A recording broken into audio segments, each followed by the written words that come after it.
رحلتنا النهاردة هنتمشى فيها جوه شارع على النيل وفي جزيرة جميلة من جزر مصر. هنزور مع بعض شارع أبو الفدا في الزمالك. فلو كنت جديد في القناة اعمل سبسكرايب وفعل زر الجرس عشان يجيلك جديد جولاتنا ورحلاتنا أول بأول. ويلا بينا بسرعة نبدأ جولتنا ورحلتنا النهاردة.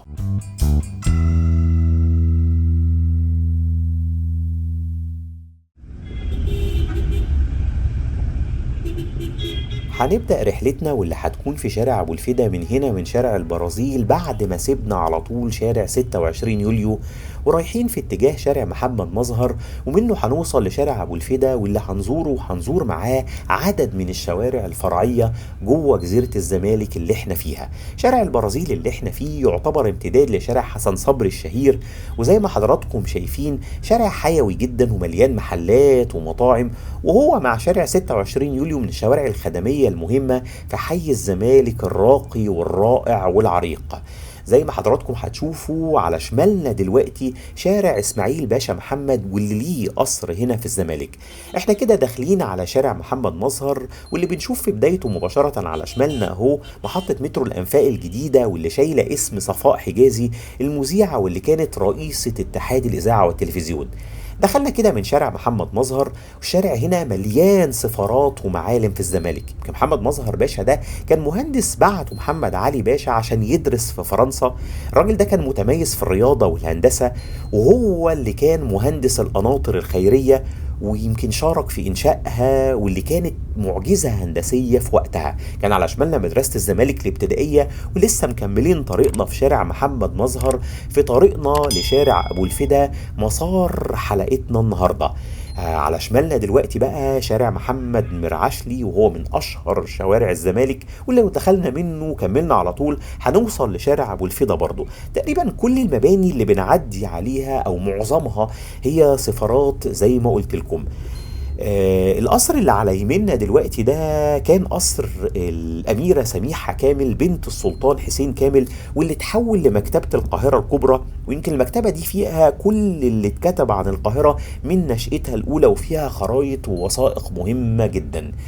احنا ما زلنا موجودين جوه شارع محمد مظهر وبنستمتع مع بعض بشوارع الزمالك، واللي لما بنتكلم عنها فاحنا في واحدة من أجمل وأرقى مناطق مصر والقاهرة. مكان ساحر فعلا، طول ما انت ماشي في الزمالك بتحس براحة نفسية عجيبة.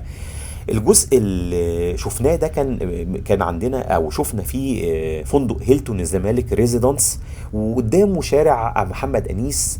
وطبعا الفندق يمكن اطلالته رائعه على نيل مصر العظيم، واحنا نعتبر دلوقتي موازيين لنهر النيل في الاتجاهين، سواء ناحيه اليمين او ناحيه الشمال، لاننا في قلب جزيره الزمالك. طبعا لو دخلنا من شارع من الشوارع اللي بتقابلنا على ايدينا اليمين هنكون على النيل، وهنلاقي الممشى السياحي في الزمالك او ممشى اهل الزمالك، وهو من المشروعات الجديده واللي هيستمتع بيها اهل الزمالك واهل مصر بصفه عامه. احنا لسه ماشيين اهو في شارع محمد مظهر، وقربنا بقى نوصل لشارع ابو الفدا. حكاية الزمالك بدأت سنة 1830 لما بنى هنا محمد علي باشا قصر كبير خصصه عشان يقيم ويسترخي فيه.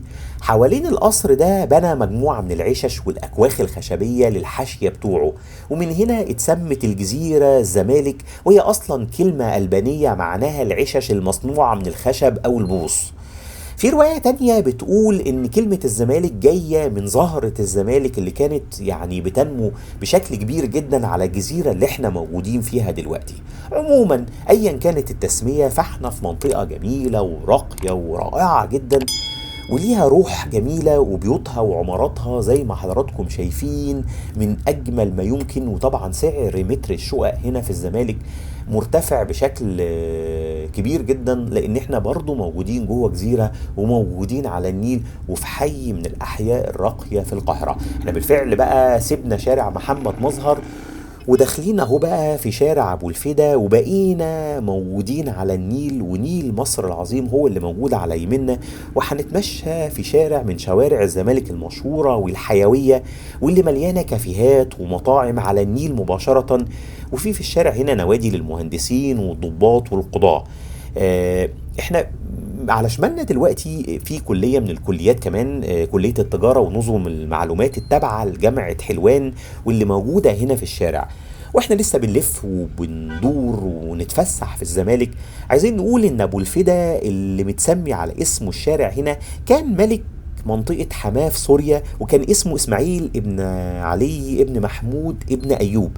الراجل ده كان مشهور باطلاعه على العلوم بسبب قراياته في التاريخ والجغرافيا والأدب والفلسفة والطب، زي ما حضراتكم شايفين كده. بس أنا يعني شايفين مجموعة من المطاعم، مجموعة من الكافيهات هي اللي موجودة على النيل مباشرة على يمنا دلوقتي.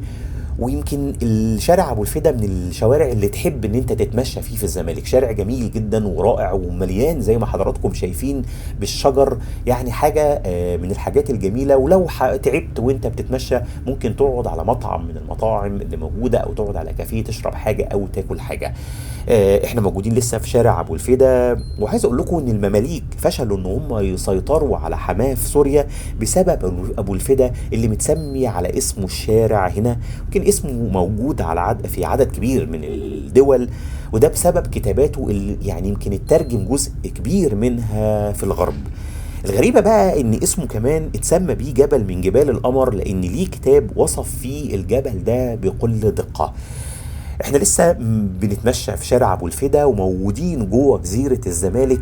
وعايز اقول لكم ان الزمالك عموما معروف من بدايات القرن العشرين انه مقر لسكن الاغنياء في مصر، بداية من البشوات والسياسيين والفنانين وكبار العائلات في مصر.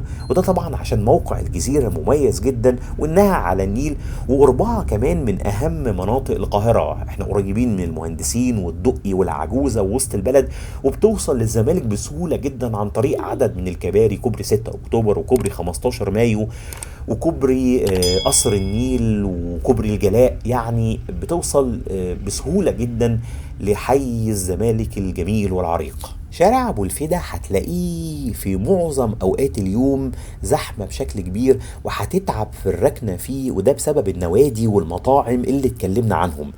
لكنك زي ما قلت لكم هتستمتع بالتمشية على النيل، وهتستمتع بالهواء النقي، وهتتفرج على عمارات الزمالك، وتغوص بخيالك كده في جمال وعراقة جزيرة الزمالك. طبعا احنا كلنا عارفين ان كوبري قصر النيل قبل ما يتعمل كانت الناس بتضطر ان هي تركب مراكب عشان توصل هنا في الزمالك. والزمالك قبل ما تبقى سكن للأمراء والأغنياء والبشوات كانوا بيسكنوا في مناطق جاردن سيتي والأزبكية، وده عشان المنطقتين دول كانوا قريبين من قصر عابدين. لكن مع بدايات القرن العشرين في جزء كبير من الناس اتنقل عشان يعيش هنا في الزمالك لجمال المنطقة. زي ما حضراتكم شايفين احنا لسه موجودين في شارع ابو الفدا، وطبعا شفنا كم الاشجار الجميله اللي ماليه الشارع، واللي بتديك الراحه النفسيه وراحه بصريه ممتعه. وكنت لسه بقول لكم ان انت ممكن توصل للزمالك عن طريق عدد كبير من الكباري، من ضمنهم الكوبري اللي في وشنا دلوقتي اللي هتشوفوه على يميننا دلوقتي، وهو كوبري 15 مايو. وعلى شمالنا دلوقتي فندق ام كلثوم في القاهره. وهتلاقوا قدام الفندق ده في اهو تمثال لأم كلثوم، وكانت طبعا بيت أم كلثوم كان في الجزء اللي على شمالنا دلوقتي، أو الفيلا بتاعتها كانت في الجزء ده. احنا هنلف بقى في عدد من الشوارع الموازية لشارع أبو الفدا والمتفرعة من شارع أبو الفدا، وبعدين هنرجع مرة تانية على الشارع عشان ننهي رحلتنا جوه جزيرة الزمالك. عايز أقول لكم إن في قصة يعني غريبة وبتتحكي عن حي الزمالك، ومين اللي بالفعل كان ليه الفضل الأكبر في تعمير حي الزمالك. كانت لواحد صعيدي اسمه عبد النعيم محمدين، لأن المنطقة من أكتر من 130 سنة المنطقة هنا كانت مليانة بالثعالب والعقارب. جه عبد النعيم من هنا سنة 1897، كان معاه فلوس واشترى حتة أرض بسعر قليل جدا، وبعدين بدأ يستصلح الأرض دي عشان تبقى صالحة للزراعة، طهرها من الحيوانات المفترسة، ونجحت زراعة عبد النعيم. وبعدين بقى لما نجحت بعت يجيب فلاحين من هنا عشان يزرعوا معاه، وبقى موجود في منطقة العشش القديمة اللي كنت حكيت لكم عليها، اللي كان عاملها محمد علي. أكتر من 1500 واحد من بلدياته وقرايبه هنا بقى اشترى بقية المساحة عشان يستثمرها، وكان عمدة على بقية قرايبه، يعني كان في عمدة للمنطقة اللي احنا موجودين فيها. ومن هنا بقى بدأ العمران ينتشر زي ما حضراتكم شايفين كده. ومع يمكن مرور الزمن الناس نسيت فضل الصعايدة في إنشاء الزمالك. شايفين كم الاشجار اللي موجوده في الزمالك من الحاجات الجميله جدا. يمكن هي شبيهه بمنطقه كفر عبده برضو، مليانه كده بالاشجار بشكل كبير.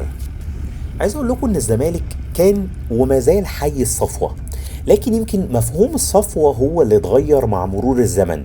ورغم ان الدنيا كلها اتغيرت، لكن وانت بتتمشى في الزمالك هتلاقي ان الشوارع بتاعة الزمالك والمباني بتحاول ان هي تتحدى تغيرات الزمن. في جزء كبير من الناس بدأ دلوقتي يمكن يستمتع اكتر بالسكن في الكومباوندز في المناطق الجديدة زي 6 اكتوبر والقاهرة الجديدة والتجمع، ويمكن العاصمة الإدارية الجديدة كمان. وبرضه هتلاقي في العبور يعني مجموعة كبيرة من الكومباوندات كده المغلقة. لكن مازال في بعض أو جزء كبير من الناس مازال بيعشق الزمالك وبيعشق الشوارع القديمة اللي احنا بنتمشى فيها. واحنا ماشيين بقى في شارع الجزيرة الوسطى، ويمكن اتغير اسمها حاليا، لكن انا حبيت ان انا اكتب الاسم اللي معظم سكان الزمالك عارفينه بيه واللي معظم الناس عارفينه بيه، وهي الجزيرة الوسطى. اللي لو رجعنا بالزمن كتير لورا لسنة 1372 كانت المنطقة هنا اسمها جزيرة حليمة، وكمان اتسمت بالجزيرة الوسطى. والاسم ده لسه موجود زي ما حضراتكم شايفين على واحد من شوارع الزمالك. كان في جزيرة تانية اسمها أروى، اتصلت الجزيرتين ببعض أروى وحليمة. ويمكن الفرنساويين لما جم مصر سموها جزيرة بولاق أو جزيرة قرطبة. يمكن كمان الملك فاروق عمل استراحة ليه في الزمالك هنا عند راس الجزيرة الجنوبي، واللي بعد كده بقت مقر المجلس قيادة الثورة. عايز أقول لكم إن سكان الزمالك ما زالوا مصممين إنه يظل الزمالك حي راقي وهادي بعيد عن ضوضاء الحياة في مناطق تانية اللي زحفت عليها بعض العشوائية. يمكن سكان الزمالك الأصليين قل عددهم جدا، لأن الأجيال القديمة باعت شققهم بأسعار فلكية لمكاتب وشركات استثمارية ومكاتب محامين وأطباء. ويمكن سكان الزمالك نظرا لشكل عماراته وطريقة بناها يعني بيكونوا بعاد شوية عن القرب بتاع الجيران، ويعني قرب الناس من بعضها.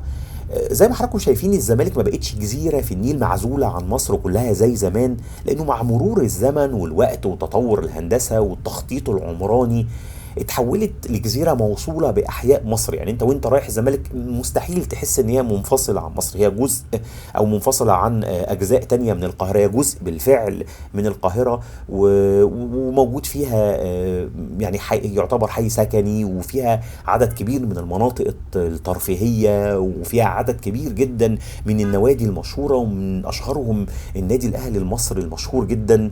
ويعني الناس بقت حابة ان هي تسكن في الزمالك، وزاد اقبال الناس عليها بشكل كبير. احنا يمكن رجعنا لشارع ابو الفدا، وعايز اقول لكم ان امتداد شارع ابو الفدا على طول كده هتلاقوا هيكون هو شارع الجبلاية، الشارع المشهور واللي يمكن اسمه دلوقتي بقى اسمه شارع ام كلثوم. ولو كملنا طريقنا على طول هنكون في نهاية شارع الجبلاية، هنوصل لكوبري الجلاء. وبعد ما نعدي على النادي الأهلي اللي لسه كنت بكلمكم عليه من شوية صغيرين، كان فوقينا دلوقتي واحد من المشاريع المشهورة في الزمالك والمشاريع الثقافية الجميلة والمزارات اللي أتمنى إن كلنا نزورها، وهي ساقية الصاوي. احنا دلوقتي كده نعتبر في نهاية رحلتنا اللي كانت موجودة في واحد من اشهر شوارع الزمالك، ويعتبر هو كورنيش الزمالك، وهو شارع ابو الفدا. واحنا موجودين دلوقتي في شارع الجبلاء او شارع ام كلثوم. اتمنى ان رحلتي تكون عجبتكم. لو عجبك الفيديو ما تنساش تعمل سبسكرايب وتفعل زر الجرس عشان يجيلك جديد جولاتنا ورحلاتنا اول باول، وتعمل لايك للفيديو. ما تنساش تعمل لايك للفيديو عشان ينتشر بشكل كبير. وشكرا ليكم، والسلام عليكم ورحمة الله وبركاته.